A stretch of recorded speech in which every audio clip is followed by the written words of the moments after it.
नमस्कार, आप सभी को स्वागत है हमारे चैनल पे। आज की वीडियो में हम बात करेंगे लीगल हिस्ट्री की यूनिट 2 के बारे में। बेसिकली ये लीगल हिस्ट्री है, ठीक है। और दूसरी चीज यूनिट 2 है, बिकॉज ये ऑलरेडी मैं वीडियो बना चुका था, but due to some concern उसमें प्रॉपर वॉइस का कुछ इशू था, तो मैं दोबारा से बना रहा हूँ, ठीक है। तो इसमें जो पहली चीज है वो क्या है, आपको यूनिट का टाइटल देखना है, that is evolution of laws and legal institutions, ठीक है। अब इसके अंदर जो फर्स्ट टॉपिक आता है वो आता है the great debate on introduction of English laws in India, the Whigs, the paternalists and the utilitarians and codification of laws, charter of 1833 and 1853, ठीक है। तो ये आपका फर्स्ट टॉपिक है जो कि बहुत लेंदी टाइप का दिख रहा है, उतना है नहीं, प्लस ये आपका इंपॉर्टेंट वन है। उसके बाद नेक्स्ट आता है आपका establishment of high court under Indian high courts act 1861, the Indian Council Act 1861, ठीक है। तो बेसिकली दो एक्ट्स आई थी 1861 में, एक हाई कोर्ट एक्ट आई थी और एक इंडियन काउंसिल एक्ट आई थी। तो ये आपका सेकंड टॉपिक है जो कि 5 मार्कर में अगर बाइफिकेटेड वे से पूछ लिया गया तो 5 मार्क्स ईच के हिसाब से इंपॉर्टेंट हो जाएगा, मतलब ये topic as well as high court वाला टॉपिक। उसके नेक्स्ट टॉपिक आपका आता है privy council and federal court and appraisal, ठीक है। तो बेसिकली प्रिवी काउंसिल और फेडरल कोर्ट की बात हुई है।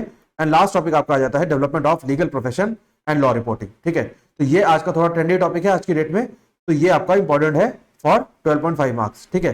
तो ये आपका बाइफिकेशन ऑफ मार्क्स रहेगा और ये आपके लिस्ट ऑफ टॉपिक्स है और लिस्ट ऑफ यूनिट है जिसको हम कवर करने वाले हैं इस वीडियो में। तो चलिए स्टार्ट करते हैं फर्स्ट टॉपिक से, that is introduction by the debate. क्यों हुई डिबेट, इसको हम सबसे पहले समझते हैं कि यहाँ पे डिबेट किस चीज की चल रही है, कि जो इंग्लैंड का लॉ है, जो ब्रिटेन का लॉ है, वो इंडिया में इन्फोर्स करने की डिबेट चल रही है।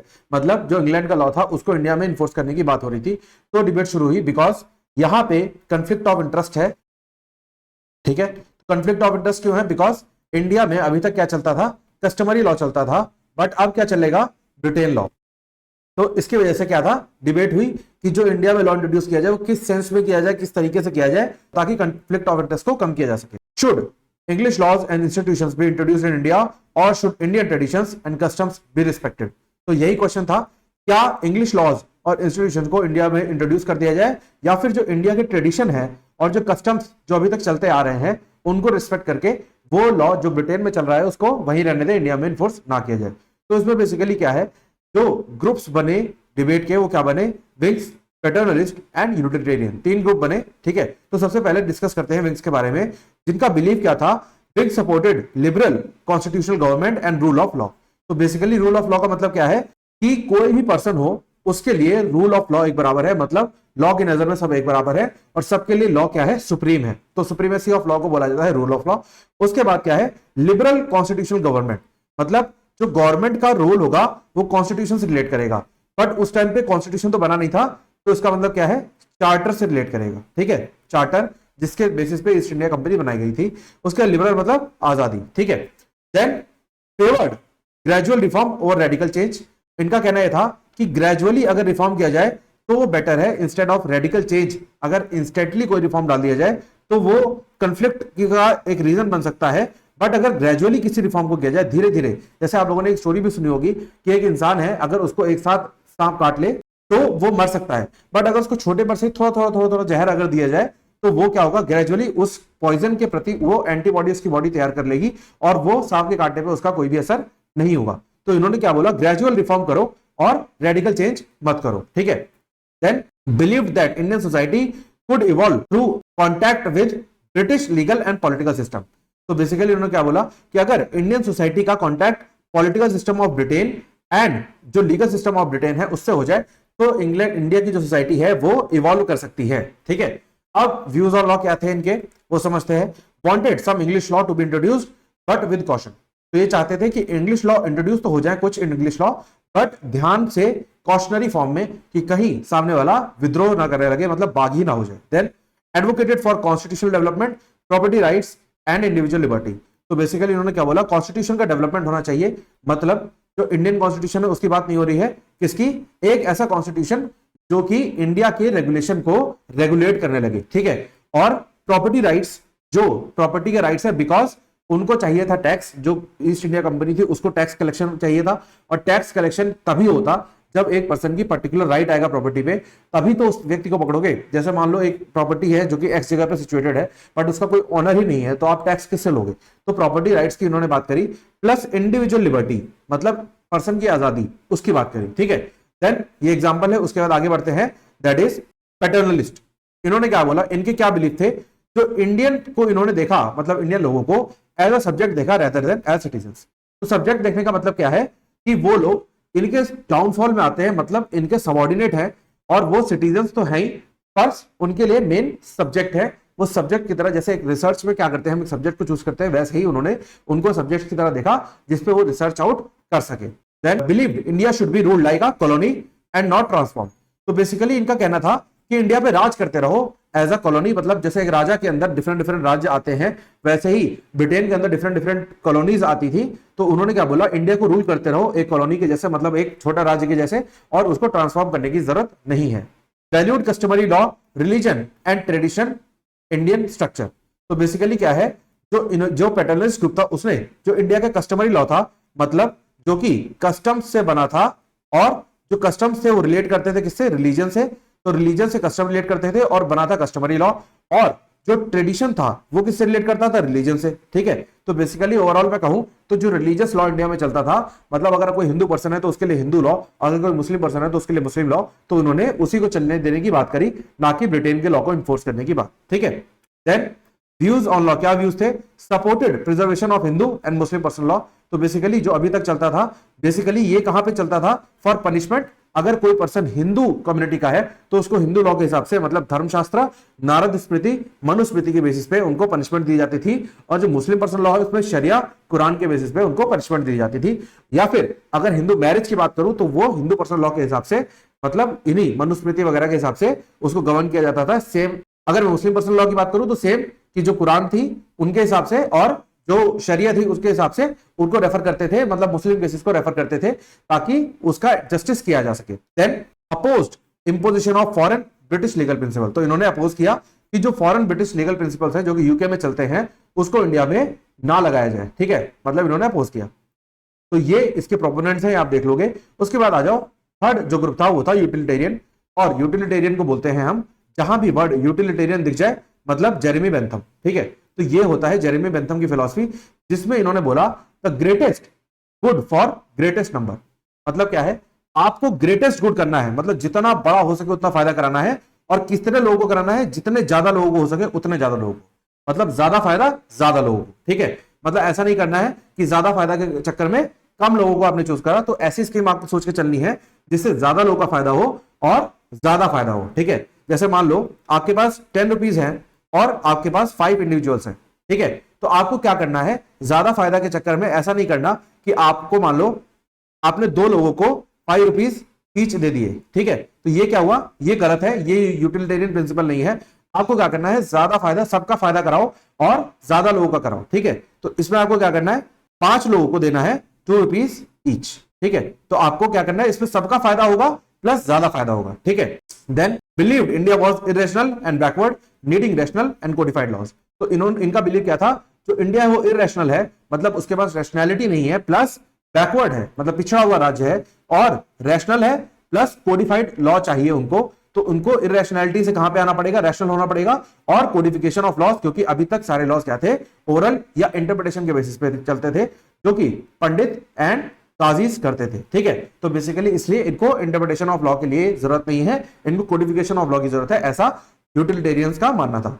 Advocated for radical legal and administrative reform. तो इन्होंने क्या बोला कि आप इंस्टेंटली लीगल और एडमिनिस्ट्रेटिव रिफॉर्म को चेंज कर सकते हो इंडिया के, दैट इज नॉर्मल। ठीक है, अब व्यूज ऑन लॉ क्या थे, called for codification of laws, uniformity, abolition of personal law system. तो इन्होंने क्या बोला कि जो लॉज है उसको कोडिफाई कर दो, मतलब लिख दो, यूनिफॉर्म कर दो, मतलब सेकुलर कर दो। सेकुलर मतलब आपने अगर कोई भी एक क्राइम करा तो एक पर्टिकुलर लॉ में पनिशमेंट है, अब आप हिंदू हो चाहे मुस्लिम हो, आपके लिए पनिशमेंट सेम है। उससे पहले क्या होता था कि अगर आप हिंदू हो और मुस्लिम हो तो आपके धर्म के हिसाब से आपको पनिशमेंट मिलेगी, तो डिफरेंट हो सकती थी। बट अगर यूनिफॉर्मिटी आ गई तो इसका मतलब क्या है, सेक्युलरिज्म, और आपने अगर कोई क्राइम करा तो आपके पर लॉ सेम लगेगा, चाहे आप हिंदू हो चाहे मुस्लिम हो। Abolition of personal law system, मतलब जो अभी तक हिंदू और मुस्लिम लॉ चलता था उसको अबॉलिश कर दिया। ठीक है, इनका ये मानना था। Then wanted to replace religious laws with secular laws, मतलब जहां पे धर्म निरपेक्षता की बात हो, मतलब आपका धर्म क्या है उससे फर्क नहीं पड़ता, अगर आपको सोसाइटी में रहना है तो आपको पर्टिकुलर नॉर्म फॉलो करना पड़ेगा, इनका ये कहना था। Then promoted centralised governance and universal rule of law, मतलब सेंट्रलाइज्ड गवर्नेंस मतलब कि एक प्रॉपर सेंटर होना चाहिए गवर्नमेंट का, जहां से सारी चीजें रेगुलेट हो रही हैं, प्लस रूल ऑफ लॉ होगा जो कि पूरे देश में लागू होगा। देन इसके फेमस प्रोपोनेंट्स, और ये आप एग्जांपल देख लोगे, ठीक है। देन उसके बाद आगे बढ़ते हैं, that is codification of law, charter of 1833 and 1853। तो अगर चार्टर ऑफ 1833 की मैं बात करूं तो इसमें क्या था, इसका बैकग्राउंड अगर समझते हैं तो growing criticism of companies arbitrary rule. तो इससे पहले क्या था, कंपनी का रूल था, और कंपनी का रूल को ये बोला जाता था कि कंपनी का रूल आर्बिट्रेरी है, मतलब उनके लोगों के लिए फेवरेबल है और इंडियंस के लिए अगेंस्ट में है, ठीक है, मतलब एक तरफा है। उसके बाद यूनिफॉर्मिटी नहीं थी और कोडिफिकेशन ऑफ लॉज नहीं था। कंपनी के रूल में 1833 के चार्टर से पहले कोई भी यूनिफॉर्मिटी नहीं थी और कोडिफिकेशन ऑफ लॉज नहीं था।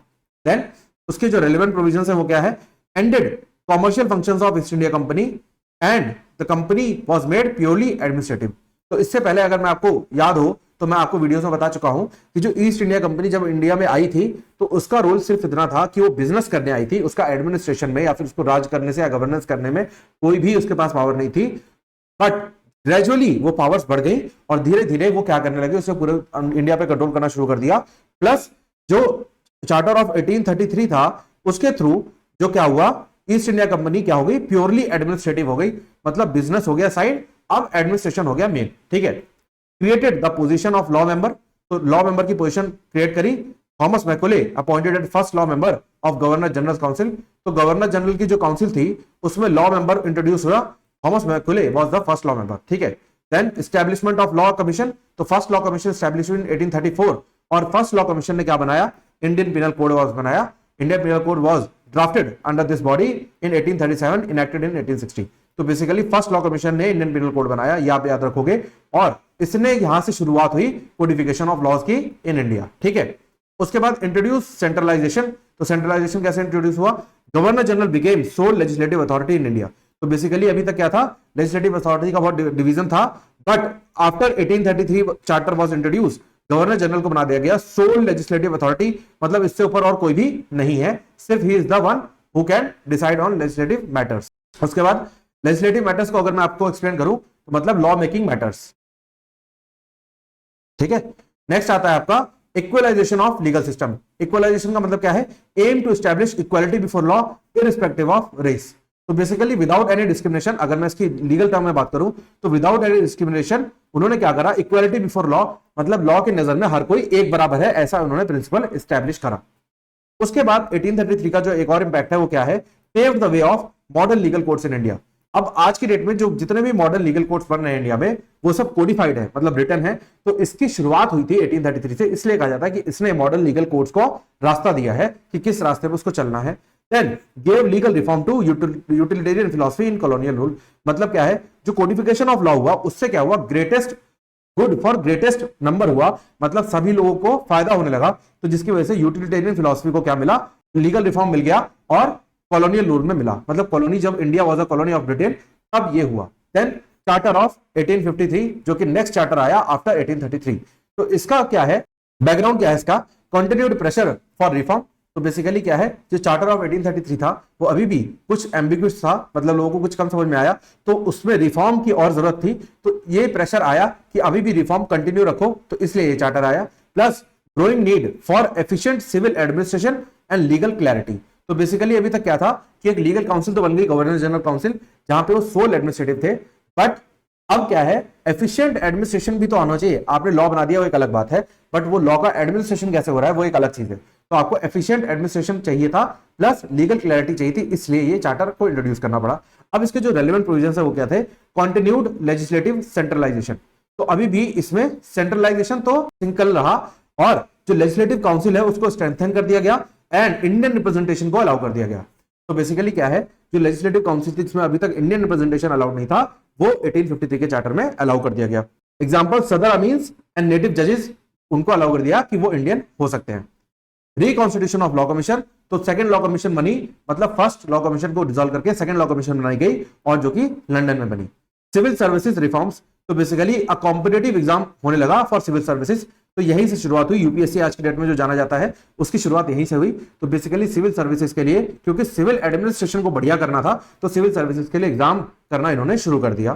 देन पुश्ड फर्दर कोडिफिकेशन, तो इन्होंने फर्दर कोडिफिकेशन को पुश करा, मतलब आईपीसी तो बन गया, मतलब इंडियन पिनल कोड जो सब्सटैंटिव लॉ है जिसमें पनिशमेंट्स हैं वो तो बन गया, प्लस प्रोसीजरल लॉ बनाना था कि वो पनिशमेंट तक कैसे पहुंचना है, जो कि क्रिमिनल भी हो और जो कि सिविल भी हो, ठीक है। तो इन्होंने क्या करा, सीआरपीसी बनाया, मतलब कोड ऑफ क्रिमिनल प्रोसीजर, कि आईपीसी में जो सब्सटैंटिव पनिशमेंट्स है उन पनिशमेंट्स को देना कैसे है, उसका क्या प्रोसेस है, ताकि पनिशमेंट मिलने वाले को भी अन्याय फील ना हो। प्लस सिविल प्रोसीजर कोड बनाया कि अगर आपको कोई सिविल लॉ को एक्सरसाइज कराना है तो सिविल प्रोसीजर कोड क्या कहता है, मतलब सिविल का क्या प्रोसेस है आपको जस्टिस दिलाने में। देन इंडियन कॉन्ट्रैक्ट एक्ट बनाई। तो इंडियन कॉन्ट्रैक्ट एक्ट से क्या हुआ कि जो कॉन्ट्रैक्चुअल प्रोविजंस थे, मतलब जो ईस्ट इंडिया कंपनी कॉन्ट्रैक्ट कर रही थी या फिर जो इंडिविजुअल्स कॉन्ट्रैक्ट कर रहे थे, वो उस एम्बिट में आए। इंपैक्ट क्या हुआ, formalise legal British system in India. तो इस जो चार्टर ऑफ 1853 था, इसने लीगल ब्रिटिश सिस्टम को इन्होंने क्या करा, फॉर्मलाइज कर दिया और थोड़ा फॉर्मल वे में इंट्रोड्यूस कर दिया। Strengthen the root of uniform civil and criminal law. तो बेसिकली अब क्या हुआ, जो यूनिफॉर्म सिविल, अभी तक क्या था, सिर्फ आईपीसी बना था, तो यूनिफॉर्म क्रिमिनल लॉ तो बन गया था, वो भी सब्सटैंटिव, बट अब क्या था, सिविल लॉ भी बन गया और क्रिमिनल लॉ भी बन गया, बोथ सब्सटैंटिव एंड प्रोसीजरल, ठीक है। तो ये आप याद रखोगे। उसके बाद reflected continued utilitarian dominance in policy making. तो बेसिकली यूटिलिटेरियन डोमिनेंस मतलब क्या है, greatest good for greatest number. तो पॉलिसी मेकिंग करते वक्त उनको ये ध्यान रखना था। अब उसके बाद ये आपकी ये कंपैरिजन टेबल है, आप देख लोगे, ये मैं समझा ही चुका हूं, इसमें आपको वन लाइनर में लिख दिया है, तो आपको बेटर अंडरस्टैंडिंग में आपको अगर याद रहेगा तो आप एग्जाम में टेबल बना सकते हो। देन उसके बाद आगे चलते हैं, that is establishment of high courts under Indian high Court Act 1861। तो बेसिकली ये मैं डिस्कस कर चुका था पहले, तो मैं दोबारा बता देता हूं आपको कि जो इंडियन हाई कोर्ट एक्ट आई थी वो after establishment of Supreme Court आई थी। तो सबसे पहले क्या हुआ, सुप्रीम कोर्ट एस्टैब्लिश हुआ इन कैलकाटा, ठीक है। तो ये आपको याद रखना है। अब जब सुप्रीम कोर्ट कैलकाटा में एस्टैब्लिश हो गया तो उसके पास ज्यूरिसडिक्शन तो आ गया, बट उसका ज्यूरिसडिक्शन क्या था, कंफ्यूजिंग था, बहुत ज्यादा कंफ्यूजन थी। और यहां तक कि कंफ्यूजन इस लेवल की थी कि कई बार सुप्रीम कोर्ट और गवर्नर जनरल की काउंसिल में क्लैश भी हुआ, ठीक है। तो आपको ये याद रखना है। उसके बाद आया हाई कोर्ट एक्ट, जिससे सुप्रीम कोर्ट क्या हो गया, हट गया, खत्म हो गया। मतलब हाई कोर्ट के एस्टैब्लिशमेंट से ये सुप्रीम कोर्ट खत्म हो गया। तो अब जो मेजर एक्ट आई इन 1861 वो क्या थी, Indian high Court Act 1861 and Indian Council Act 1861, ठीक है।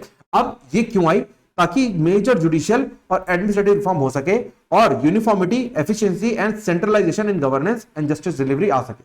तो बेसिकली सेंट्रलाइजेशन ऑफ गवर्नेंस कैसे, जो सुप्रीम कोर्ट था उसके साथ साथ कई अदर कोर्ट्स भी चलते थे, प्लस ज्यूरिसडिक्शन का बहुत ज्यादा कंफ्लिक्ट था, तो यूनिफॉर्मिटी नहीं हो सकती थी, एफिशिएंसी नहीं हो सकती थी और सेंट्रलाइजेशन नहीं हो सकता था। इसलिए प्लस जो सुप्रीम कोर्ट जब चलते थे तो सुप्रीम कोर्ट चलते थे यूके के लॉ के हिसाब से, उसके साथ साथ चलते थे कुछ लोकल कोर्ट्स जिसको बोला गया निजामत अदालत। तो वो कंपनी के कोर्ट थे, तो वो कंपनी के लॉ के हिसाब से चलते थे। मतलब एक ऑपरेटिव हो गई कंपनी और एक ऑपरेटिव हो गया ब्रिटेन का लॉ। तो अब दोनों में क्लैश था कि जहां पे कंपनी के लॉ चलते थे, जिनको मॉफिसल कोर्ट बोला जाता है, तो मॉफिसल कोर्ट में चलता था लोकल लॉ, मतलब जो कस्टमरी लॉ था इंडिया का, हिंदू के लिए हिंदू लॉ, मुस्लिम के लिए मुस्लिम लॉ। बट जो सुप्रीम कोर्ट था उसमें चलता था ब्रिटेन का लॉ, ठीक है। तो अगर कोई पर्सन कंफ्यूजन में आ जाता था कि उसको मॉफिसल कोर्ट में जाना है या फिर सुप्रीम कोर्ट में जाना है, तो उसके लिए क्लैरिटी का बहुत ज्यादा इशू था, इसके वजह से बनाया हाई कोर्ट। तो यही इसके रीजंस लिखे हुए हैं। तो two parallel system of justice था हाई कोर्ट के आने से पहले, that is supreme court and Sadar Adalat. तो सदर अदालत क्या था, कंपनी स्टैब्लिश कोर्ट थे, और जो सुप्रीम कोर्ट था वो ब्रिटिश क्राउन के थ्रू स्टैब्लिश था, जिसके ज्यूरिसडिक्शन में बहुत ज्यादा कंफ्लिक्ट था। तो जिसमें कंफ्यूजन आया, jurisdiction conflict I and inconsistencies आई, ठीक है, जिसकी वजह से क्या हुआ, जस्टिस क्लियर नहीं हो पाया। प्लस 1857 की अगर रिवोल्ट की बात करें तो उसमें पता लगा कि अभी भी unified and controlled judicial system की बहुत ज्यादा नीड है, बिकॉज रिवोल्ट में एक मेजर कॉज था जो कि लोग परेशान थे कि जस्टिस किस तरीके से हो रहा है, उन्हें समझ में ही नहीं आ रहा था। अब ऑब्जेक्टिव क्या थे, abolish judicial system of Supreme court and Sadar Adalat. तो बेसिकली इन्होंने क्या करा, जैसे ही हाई कोर्ट एस्टैब्लिश हो गए, हाई कोर्ट ऑफ 1861 आ गई, तो उसने क्या करा, उसका ऑब्जेक्टिव क्या था, सुप्रीम कोर्ट और सदर अदालत को अबॉलिश कर दो, खत्म कर दो। Then single centralised high court in each presidency. तो जो प्रेसिडेंसी ऑफ इंग्लैंड थी, मतलब जो इंडिया में ही थी, जिसपे इंग्लैंड का रूल था, उसमें हाई कोर्ट सेंट्रलाइज्ड वे में, मतलब under the control of Britishers, वो इंट्रोड्यूस हो गया। और सेंट्रलाइज्ड वे में मतलब सिंगल, आपको कंफ्यूजन नहीं है, सीधा हाई कोर्ट जाना है, ठीक है। Ensure more effective administration of justice, ठीक है। अब इसके मेन प्रोविजंस क्या है वो देखते हैं। एस्टैब्लिशमेंट ऑफ हाई कोर्ट 3 जगह पे, कहां का, क्योंकि 3 प्रेसिडेंसीज मेन थी, कलकत्ता, बॉम्बे एंड मद्रास, 3 जगह एस्टैब्लिश हुआ, ठीक है। उसके बाद कॉम्पोजिशन क्या था, मैक्सिमम 15 जजेस हो सकते थे, मतलब 15 जजेस को एक साथ सेलेक्ट किया जा सकता था, या फिर अगर मैं कहूं तो 15 जजेस एक साथ काम कर सकते थे। उसके बाद टाइप्स ऑफ जजेस कौन थे, बैरिस्टर्स थे जिनके पास 5 साल का स्टैंडिंग एक्सपीरियंस था, और बैरिस्टर्स वो होते हैं जो इंग्लैंड से एलएलबी करके हुए आए हुए होते हैं, सिविल सर्वेंट्स थे जिनके पास 10 इयर्स जुडिशियल एक्सपीरियंस था, वही सिविल सर्वेंट्स जिनका एग्जाम हो रहा था। तो अगर जिसके पास 10 साल का जुडिशियल एक्सपीरियंस हो जाता था तो वो हाईकोर्ट का जज बन सकता था। एंड इंडियन जजेस अलाउड टू बी अपॉइंटेड। तो ये फर्स्ट टाइम था इन 1861 जब इंडियन जजेस को भी अलाउ करा इन हाईकोर्ट, ठीक है। देन ज्यूरिसडिक्शन की अगर हम बात करें तो इसके पास ओरिजिनल अपीलेट ज्यूरिसडिक्शन था। ओरिजिनल मतलब कि केस की शुरुआती हाई कोर्ट में होगी, और अपीलेट मतलब कि लोअर कोर्ट से आप सेटिस्फाई नहीं हुए तो आप हाई कोर्ट आ गए। तो दोनों टाइप के ज्यूरिसडिक्शन थे। उसके बाद also had admiralty, testamentary, matrimonial and company jurisdiction. तो बेसिकली ओवरऑल अगर मैं बात करूं तो इसके पास सारे टाइप के ज्यूरिसडिक्शन अवेलेबल थे।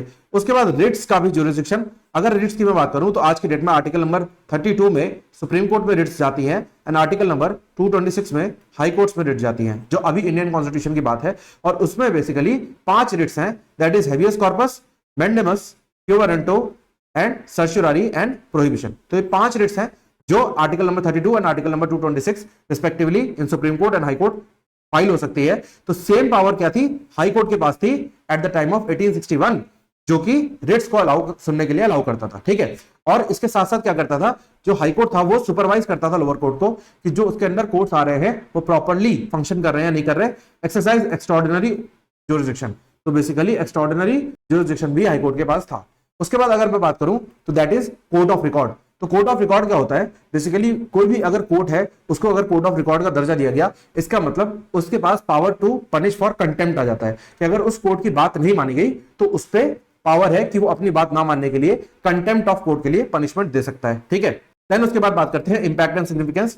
इससे इंपैक्ट और सिग्निफिकेंस क्या हुआ, जो जुडिशरी थी वो यूनिफाई हो गई, मतलब एकजुट हो गई। मतलब क्या है, अब तो पता है 3 प्रेसिडेंसीज में 3 हाई कोर्ट बने हुए, वहीं जाना है, कोई कंफ्यूजन नहीं है। उसके बाद broad professionalism and central control to the system.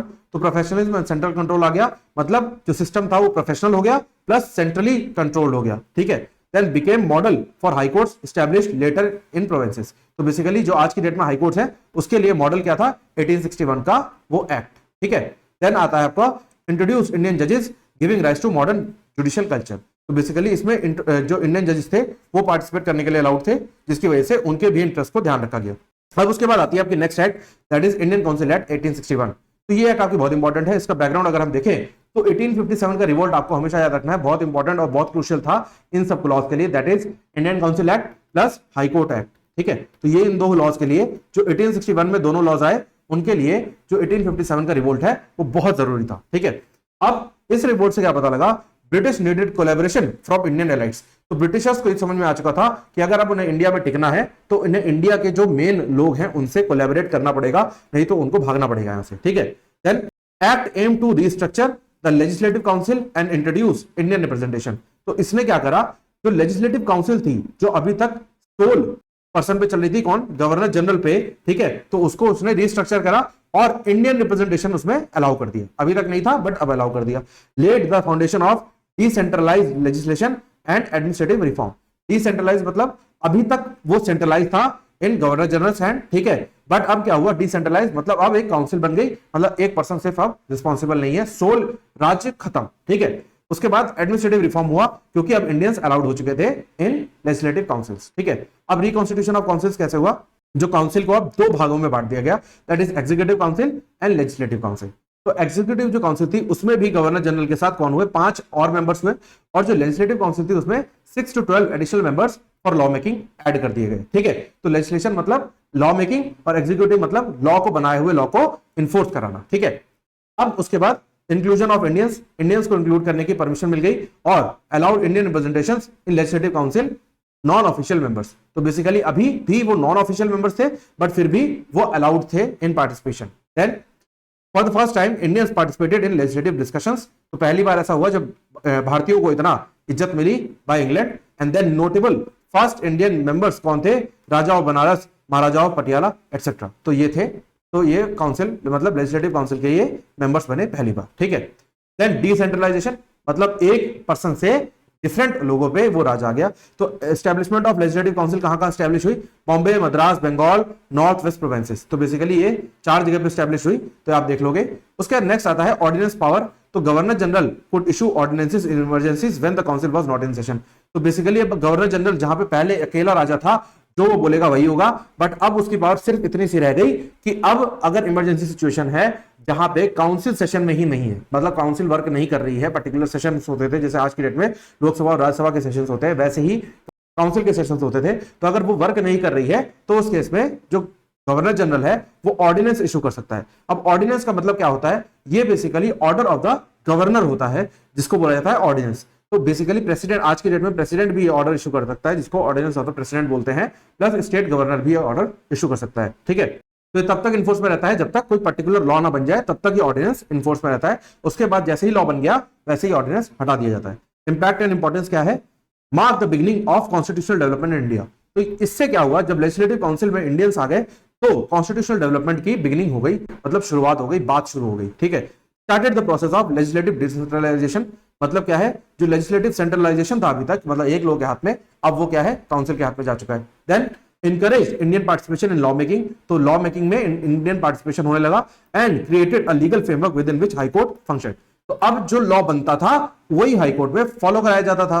Obvious सी बात है, जो लॉ बनेगा वही तो कोर्ट में जाएगा। ठीक है, तो वो क्या है, तो लेजिस्लेटिव फ्रेमवर्क कौन बनाता था, विद इंडियन रिप्रेजेंटेशन होने लगा और वही हाई कोर्ट में चलने लगा। अब इंटरकनेक्शन ये है, ये आप देख लोगे, मैं पूरी एक्ट समझा चुका हूं तो आपको समझ में आ ही जाएगा। इंटरकनेक्शन एक टेबुलर फॉर्म में लिखा हुआ है, तो इसको आप देख लोगे, अगर आप अपने एग्जाम में लिखते हो तो बहुत मच बेटर आंसर हो जाएगा आपका। उसके बाद लास्ट आपका ये कंक्लूजन आ जाता है, इसको आप मेंशन कर लोगे। उसके बाद नेक्स्ट मूव करते हैं, हमारा next topic that is privy council. अब जो प्रिवी काउंसिल थी उसके बारे में मैंने अभी लेटेस्ट वीडियो में बताया था कि जो प्रिवी काउंसिल है वो हाईएस्ट कोर्ट ऑफ अपील था। मतलब प्रिवी काउंसिल के ऊपर कोई भी नहीं था, नो अबव अथॉरिटी। तो प्रिवी काउंसिल क्या है, हाईएस्ट है, हाईएस्ट कोर्ट ऑफ अपील। ठीक है, तो अब ये ध्यान रखना है आपको कि अगर पहले क्या होता था, सुप्रीम कोर्ट या फिर मॉफिजल कोर्ट्स होते थे और उनसे अपील जाती थी प्रिवी काउंसिल पे। अगर सुप्रीम कोर्ट के डिसीजन से कोई सेटिस्फाइड नहीं है तो प्रिवी काउंसिल जा सकता है, बट ये एस्टैब्लिश थी लंदन में, तो प्रॉब्लम होती थी। अब क्या बनाया गया कि सुप्रीम कोर्ट तो हटा दिए गए, अब आ गए वहां पे हाई कोर्ट्स। अब पर्सन जाएगा लोअर कोर्ट से पहले हाई कोर्ट पे, और हाई कोर्ट से सेटिस्फाइड ना हुआ तब जाएगा वो प्रिवी काउंसिल पे। तो अब क्या हुआ, थोड़ी छन्नी बेटर हो गई। ठीक है, privy council was the highest court of appeal for British empire including colonial India. तो ना सिर्फ इंडिया के लिए बल्कि पूरे ब्रिटिशर्स के लिए ये हाईएस्ट कोर्ट ऑफ अपील था, और इससे ऊपर कोई भी नहीं था। अगर इसने जो ऑर्डर दे दिया वही सही, इसने जो कह दिया वही बात करेक्ट। ठीक है, it was based in London, तो लंदन में स्टैब्लिश थी, और final appellate authority for cases originating in British colonies. तो ब्रिटिश कॉलोनीज मतलब जितने लोग, जितने भी कॉलोनीज पे, कितने भी जगह पे ब्रिटिशर्स का राज था, उसके लिए हाईएस्ट कोर्ट ऑफ अपील था, उसके ऊपर कुछ भी नहीं था। Appeals could be made from Indian high courts directly to the privy council. तो इंडियन हाई कोर्ट से कहां जाती थी, डायरेक्टली प्रिवी काउंसिल पे ये अपील्स जाती थी। Then importance in Indian context क्या था, serve as supreme judicial authority over Indian matters until mid 20th century. तो बेसिकली सुप्रीम जुडिशियल अथॉरिटी थी इंडिया के लिए भी, कि अगर कोई भी पर्सन सेटिस्फाई नहीं होता था सुप्रीम कोर्ट की जजमेंट से या फिर हाई कोर्ट की जजमेंट से, तो डायरेक्टली प्रिवी काउंसिल पे अप्रोच करता था। Major legal principles and precedents for Indian law were laid down by the privy council. आज की डेट में भी जो मेजर लीगल प्रेसिडेंट्स हैं, मतलब जो इंटरप्रिटेशन ऑफ लॉ है, या फिर अगर मैं बात करूं तो जो हमारा कानून है आज की डेट में, उसका जो इंटरप्रिटेशन किया है, मतलब उसको समझाने का काम जो किया है, मेजरली प्रिवी काउंसिल ने किया है, और हम उसी के प्रिंसिपल्स को आज तक फॉलो करते हैं मेजर एरियाज में। ठीक है, It helped in shaping foundation of Indian jurisprudence, especially constitution and civil law. तो बेसिकली jurisprudence मतलब जो इंडिया का लॉ है, जो इंडिया के जूरिस्ट है, मतलब लॉ को पढ़ने वाले, लॉ को इवॉल्व करने वाले, और प्लस जो कॉन्स्टिट्यूशन और सिविल लॉ जो इवॉल्व हुआ है वो by the help of privy council हुआ है आज की डेट में इंडिया में। ठीक है, देन फीचर्स क्या है इसके, it functioned under British legal principles and often had non Indian जजेस। तो बेसिकली ये क्या है, जो ब्रिटिश लीगल प्रिंसिपल्स थे उस पर वर्क करता था, क्योंकि ऑब्वियस सी बात है इंग्लैंड में स्टैब्लिश्ड है, तो वो इंडियन लॉ या फिर हिंदू मुस्लिम लॉ तो लगाएगा नहीं, वो तो अपना ब्रिटिश का ही लॉ लगाएगा। प्लस उसमें इंडियन जजेस के होने का तो सवाल ही नहीं होता, बिकॉज इंडिया में तो अब मुश्किल से परमिशन मिली थी, तो वहां कहां लंदन में पहुंच जाते। ठीक है, it's decision were binding on Indian courts. तो बेसिकली प्रिवी काउंसिल ने जो कह दिया तो वो कह दिया, वो बाइंडिंग है इंडियन कोर्ट्स में। और उसके बाद लैंडमार्क रूलिंग क्या है, Keshavram cotton mills, queen versus Burah, Ishwari Khetan versus union of India. तो ये बेसिकली इंपॉर्टेंट केस लॉज हैं, ये आप देख लोगे। उसके बाद ये आपके एग्जांपल्स हैं जो केस लॉ मैंने मेंशन करे हैं, उसके ब्रीफ फैक्ट्स के साथ जजमेंट्स क्या हैं वो लिखी हुई हैं। तो ये आप वीडियो पॉज करके एक बार देख सकते हो। ठीक है, तो ये मैं आपको गो थ्रू करा दे रहा हूं एक बार, ताकि आपको प्रॉब्लम ना हो। ये सारी जजमेंट्स मैंने फैक्ट्स के साथ और जजमेंट के साथ लिखी हुई है, क्योंकि अब वीडियो को शॉर्ट रखना है, प्रिसाइज रखना है, तो ये आप एक बार अपने हिसाब से पॉज करके देख लेना। ठीक है, देन उसके बाद आ जाता है फेडरल कोर्ट। अब फेडरल कोर्ट क्या है, फेडरल कोर्ट को अगर मैं शॉर्ट में एफसी लिख रहा हूं और इसको मैं बोल रहा हूं एससी, मतलब सुप्रीम कोर्ट। ठीक है, तो फेडरल कोर्ट जो पहले स्टैब्लिश हुआ वो क्या बन गया बाद में, सुप्रीम कोर्ट। ठीक है, तो पहले क्या हुआ, पहले सुप्रीम कोर्ट था कलकत्ता में, उसको खत्म कर दिया, हाई कोर्ट्स आ गए। हाई कोर्ट्स आने के बाद अब फेडरल कोर्ट आए, मतलब हाई कोर्ट्स तो रहे ही रहे, प्लस हाई कोर्ट से बड़ा एक कोर्ट आया और वो आया फेडरल कोर्ट।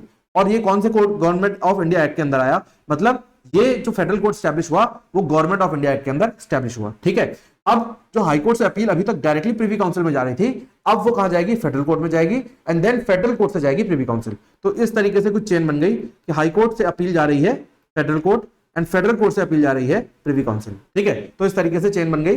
अब इससे क्या फायदा हुआ कि पहली बात तो हाई कोर्ट तक केसेस कम पहुंचेंगे, और हाई कोर्ट तक चलो मान लो पहुंच भी जाए तो फेडरल कोर्ट तक कम केसेस पहुंचेंगे। अगर फेडरल कोर्ट भी पहुंच गया बंदा तो प्रीवी काउंसिल तो बहुत ही रेयर जाएगा। ठीक है, तो क्या है कि जो प्रीवी काउंसिल पे वर्कलोड था वो थोड़ा कम हो गया कंपैरेटिवली।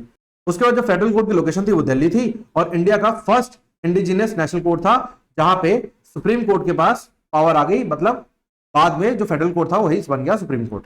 देन जुरिसडिक्शन क्या था?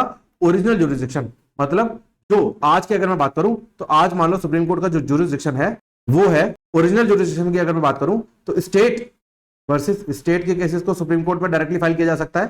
दूसरा, सेंटर वर्सेस स्टेट के केसेस को डायरेक्टली सुप्रीम कोर्ट में फाइल किया जा सकता है। तो ये क्या है? Plus fundamental rights. तो ये तीन वैरायटी ऑफ केसेस हैं जो कि डायरेक्टली सुप्रीम कोर्ट में फाइल हो सकते हैं, मतलब जिसकी शुरुआत सुप्रीम कोर्ट से हो सकती है। ठीक है, तो ये चीज आपको समझनी है कि जो original jurisdiction of federal court था वो भी पहले सेम था, मतलब पहले स्टेट को क्या बोलते थे? Provinces and central government. ठीक है, तो पहले स्टेट को बोला जाता था प्रोविंसेस। तो अगर दो डिफरेंट प्रोविंसेस का केस है तो डायरेक्टली फेडरल कोर्ट, और अगर दो मतलब एक प्रोविंस एंड एक सेंट्रल गवर्नमेंट का केस है तो डायरेक्टली फेडरल कोर्ट। देन उसके बाद अपीलेट जुरिसडिक्शन, हाई कोर्ट से अपील कहां जाती थी? फेडरल कोर्ट में, ये मैंने अभी बताया।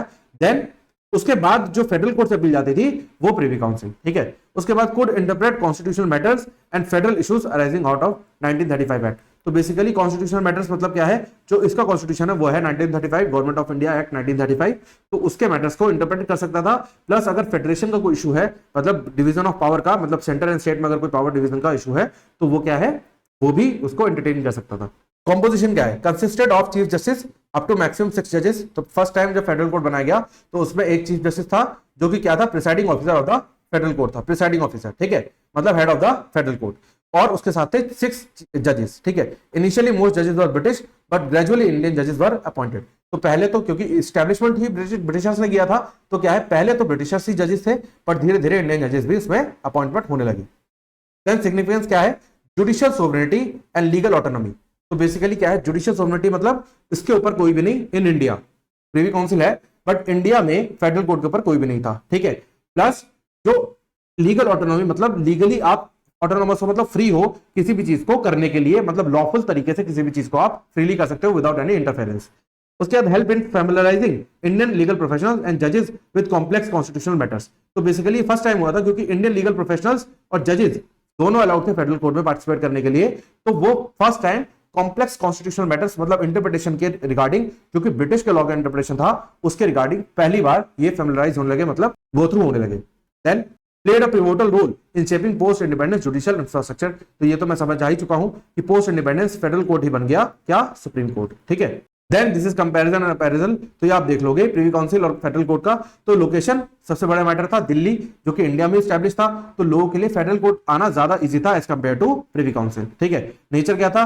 फाइनल कोर्ट ऑफ अपील क्या था? प्रीवी काउंसिल, बट इंडिया के लिए हाईएस्ट कोर्ट ऑफ अपील क्या था? फेडरल कोर्ट, और इसके बाद अपील जाती कहां? प्रीवी काउंसिल में। Accessibility, difficulty and costly for Indians, और ये क्या है? रिलेटिवली इजी है अप्रोच करने के लिए। जजेस क्या थे? ब्रिटिश थे, इसमें दोनों थे। Then relevance to India, remote imperial institution. तो बेसिकली क्या है? रिमोट था, मतलब बहुत ही ज्यादा इम्पॉसिबल था वहां पे पहुंचना, हर केस को वहां नहीं ले जाया जा सकता था। और ये क्या था? नेशनल था एंड प्रोटो कॉन्स्टिट्यूशनल बॉडी थी। ठीक है, तो बेसिकली ये था कॉन्स्टिट्यूशन के अकॉर्डिंग में बना हुआ था। देन कंट्रीब्यूशन देखे तो लेड फाउंडेशन ऑफ जूरिस्प्रूडेंस। तो जो फेडरल कोर्ट जो प्रीवी काउंसिल था उसने जूरिस्प्रूडेंस का मतलब लॉ को समझाने का फाउंडेशन लेड किया, और उसके साथ साथ जो फेडरल कोर्ट था उसने डेवलप फेडरल कॉन्स्टिट्यूशन लॉ। तो जो फेडरल कॉन्स्टिट्यूशन लॉ मतलब division of power between centre and state को इसने डेवलप किया।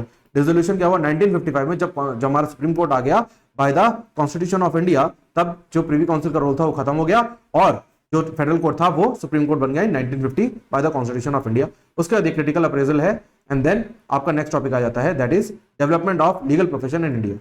तो अभी तक आपने कहानी में कहीं भी ये नहीं सुना कि कोई लॉयर या एडवोकेट इन्वॉल्व है। लीगल प्रोफेशनल्स का टर्म बार बार आया, बट लॉयर और एडवोकेट का कोई भी स्पेसिफिक टर्म नहीं आया। कब तक नहीं आया?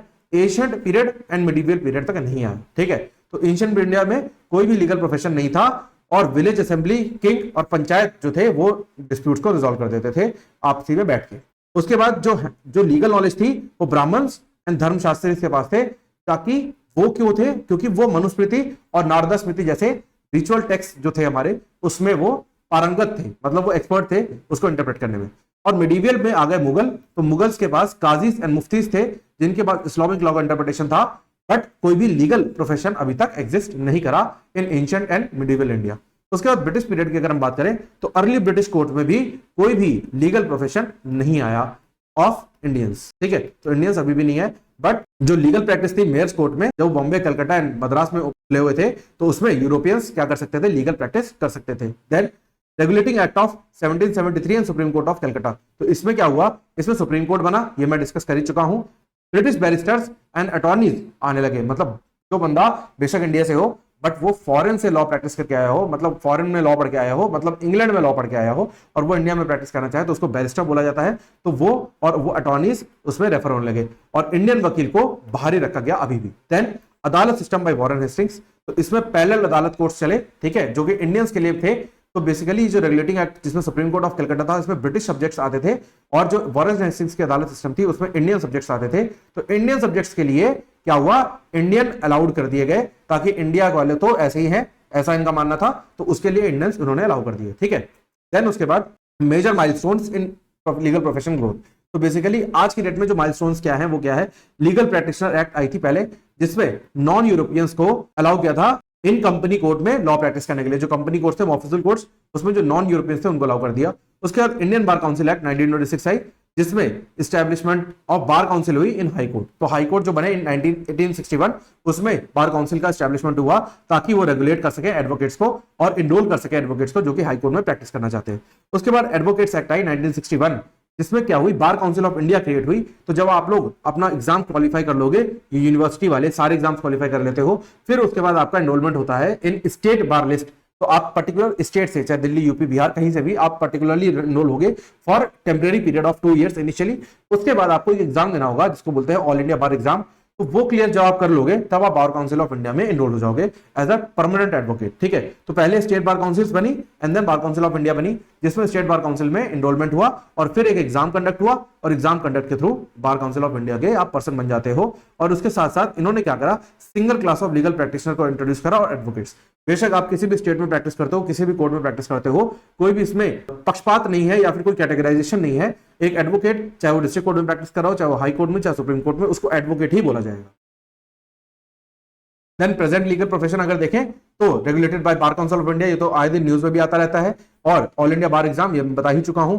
Specialised field includes criminal law, corporate law, constitution law. तो बेसिकली आप लोगों ने सुना होगा कि ये सिविल लॉ के वकील हैं, ये क्रिमिनल लॉ के वकील हैं, ऐसा कुछ नहीं होता। एक एडवोकेट जब पूरी स्टडीज कर लेता है और बार काउंसिल ऑफ इंडिया का एग्जाम क्लियर कर लेता है तो वो कोई भी केस को प्रैक्टिस करने के लिए एलिजिबल हो जाता है, उसमें कोई भी बार नहीं होता। बट अब एक पर्सन है जिसका इंटरेस्ट रहा है क्रिमिनल लॉ में, इंटरेस्ट रहा है सिविल लॉ में, तो वो अपनी एक पर्टिकुलर फील्ड बना लेता है, सिविल लॉ या क्रिमिनल लॉ, क्योंकि बहुत ही वास्ट सब्जेक्ट है, तो उसमें पर्टिकुलर कमांड बना लेता है और फिर उसी को कंटिन्यू करना शुरू कर देता है। तो इसलिए वो माना जाता है कि वो क्रिमिनल लॉयर अच्छा है या फिर वो सिविल लॉयर अच्छा है।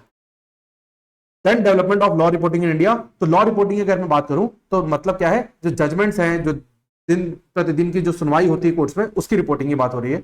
तो जो इनिशियली था वो कोई भी लॉ रिपोर्टिंग नहीं चलती थी, बट अब धीरे धीरे लॉ रिपोर्टिंग बढ़ने लगी, ठीक है।